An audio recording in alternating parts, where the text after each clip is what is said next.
All right, welcome to this explainer. Today we are uncovering a truly hidden history, and I mean the history of the world before mankind even existed. Drawing directly from the Quran, authentic Hadith, and classical scholars like Ibn Abbas, we're going to explore one of the most fascinating and honestly most tragic narratives in all of theology. We're talking about a story of unmatched devotion, a catastrophic fall from grace, and the literal origin of an eternal conflict.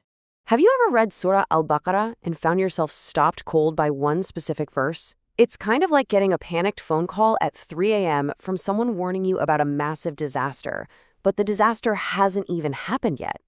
When Allah announces the creation of mankind, the angels ask, how do you know this new creation won't cause corruption and shed blood? It's a massive theological mystery. How could the angels predict the future? How did they know what humans would do before we even existed? Well, to answer that, we have to look back, way back. Section 1. The mystery before mankind. Okay, let's dive into this. Long before Adam was molded from clay, Earth was not just some empty, silent rock floating in space. It was a thriving, bustling world with its own civilizations and societies. We are looking at a completely different era of Earth's history, an era that literally set the stage for our own existence. Before we go any further, let's get a firm handle on two crucial Arabic terms that frame this entire story. The first is fasad, which translates to massive corruption, ruin, and bloodshed. We're talking destruction on a grand scale here. The second word is khalifa, meaning a successor, a guardian, or a deputy placed on earth. Understanding these two concepts is absolutely key to grasping exactly what the angels were so terrified of and what Allah was planning to do. You see, mankind wasn't the first creation to be given free will. Nope.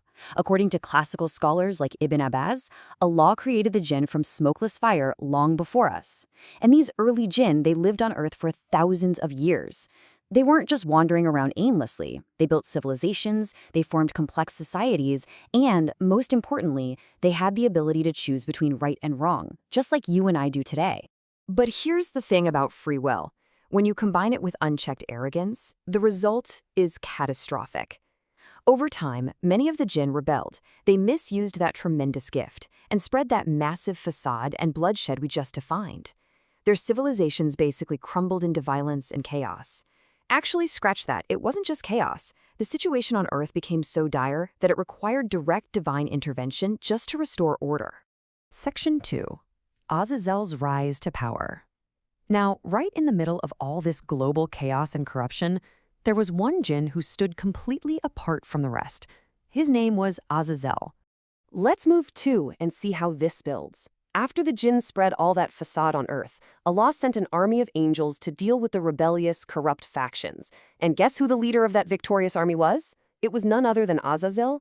Through sheer, unwavering devotion and righteous combat against his own disobedient kind, Azazel proved his absolute loyalty. He was elevated from the earthly realm and attained the very highest divine ranks, literally placed among the angels themselves.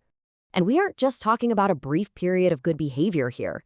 Azazel spent thousands of years engaged in flawless worship. Thousands! For millennia, he was the absolute peak of knowledge and devotion. He had authority, respect, and a profound understanding of the divine will. He was, by all accounts, the perfect servant. Section 3. The fatal test. But, as we'll see, a legacy built over thousands of years can be challenged in an instant.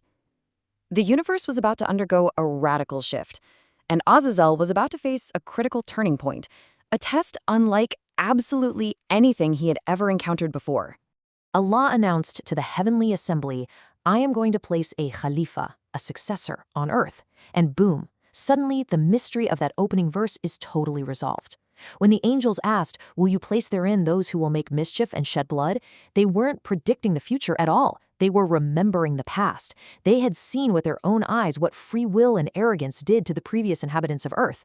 They had literally fought in the war against the corrupt jinn. So naturally, they were terrified history was about to repeat itself. Despite their fears, the divine plan moved forward in this rapid, totally awe-inspiring sequence. Step 1. Prophet Adam was created from simple clay. Step 2. Allah breathed his spirit into him, giving him life. Step 3. Adam was taught the names and nature of all things, elevating his intellect way above the angels. And then came the ultimate test for everyone present, the command to prostrate before this new creation, Adam, out of obedience and respect to Allah. The angels, recognizing the absolute authority of their creator, prostrated immediately, all of them. Section 4, the fall and the curse. Everyone prostrated, that is, except one. Millions of years of unmatched worship and accumulated knowledge were about to violently clash with a single, direct command. When asked why he refused to prostrate, Azazel delivered a chilling response that completely shattered the harmony of the heavens. He simply said, "I am better than him. You created me from fire and him from clay." In the entire history of creation, this right here was the very first sin. Think about that. It wasn't murder. It wasn't theft. It was Kibr, pure, unadulterated arrogance. Now, what's really interesting about this slide is the profound flaw in Azazel's logic. He justified his disobedience based entirely on physical origins. He looked at the material, fire versus clay, and just decided fire was superior. He became so obsessed with what he was made of that he completely forgot who made him. He chose a false sense of material superiority over submitting to the infinite wisdom of his creator. And this brilliantly illustrates the terrifying math of arrogance. On one side, you have thousands upon thousands of years of unmatched, flawless worship. On the other side, you have one fraction of a second of pure ego, one sentence, "I am better than him." And in that single heartbeat, an eternal legacy was utterly and completely annihilated. It's such a stark, tragic contrast. The consequence was immediate, and it was absolute. Allah commanded him, "Get out from here. Indeed, you are accursed." Azazel fell from the absolute highest rank imaginable. Stripped of his honors, his authority, and his proximity to the divine, he became Iblis, the rejected, the outcast, the Shaytan. But the story doesn't end with his exile. Even in his banished state, Iblis made a request, and Allah granted it: a respite, a delay until the day of judgment. Iblis swore that he would spend this time proving that humans, this brand new creation made of clay, were unworthy.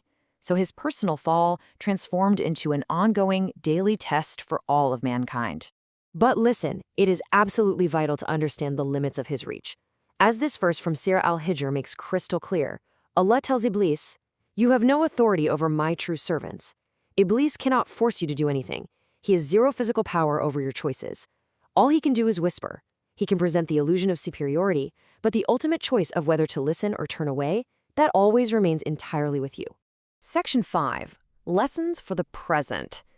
So, what do we do with this information?